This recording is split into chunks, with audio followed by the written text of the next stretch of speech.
नमस्कार मुलांनो, आज आपण मराठी कविता इयत्ता 9वी साठी प्रश्न उत्तर बघणार आहोत. पहिला प्रश्न. खालील प्रश्नांची उत्तरे प्रत्येकी एका वाक्यात लिहा. पहिला प्रश्न. अतिकोपामुळे काय होते असे कवी सांगतात? उत्तर. अतिकोपामुळे आपले काम लयाला जाते, बिघडते असे कवी सांगतात. प्रश्न दुसरा. चित्तात सदा कोणती गोष्ट असावी? उत्तर. चित्तात सदा सद्विचार असावे. प्रश्न तिसरा. कोणत्या प्रकारचे बोलणे नीच कृत्य आहे? उत्तर. प्रत्येक गोष्टीला होला हो म्हणणे हे नीच कृत्य आहे. प्रश्न चौथा. सत्य कधी दुरावेल असे कवी म्हणतात? उत्तर. अति वाद केल्यावर घातल्यावर सत्य दुरावेल असे कवी म्हणतात. प्रश्न पाचवा. कवीने श्वानवृत्ती कशाला म्हटले आहे? उत्तर. कोणत्याही गोष्टीची माणसाची अतिस्तुती करणे या वृत्तीला कवीने श्वानवृत्ती म्हटले आहे.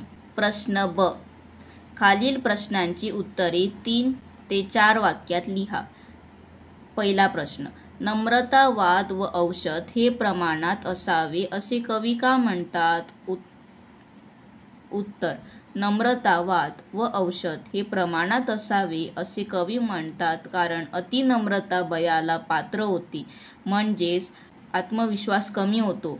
अतिवाद घातल्यावर सत्य दुरावते व एखादे औषध जास्त प्रमाणात घेतले तर त्याची सवय लागते व रोग बळावतात. प्रश्न दुसरा. अतिमोह, काळजी व लोकनिंदा या संदर्भात कवीने कोणते विचार व्यक्त केले आहेत? उत्तर. अतिमोहाने एकत्रित केलेले धन हे दुःखाचे व शोकाचे मूळ कारण असते. एखाद्या गोष्टीचे अति काळजी करणे हे खुळेपणाचे, वेडेपणाचे लक्षण मानले आहे.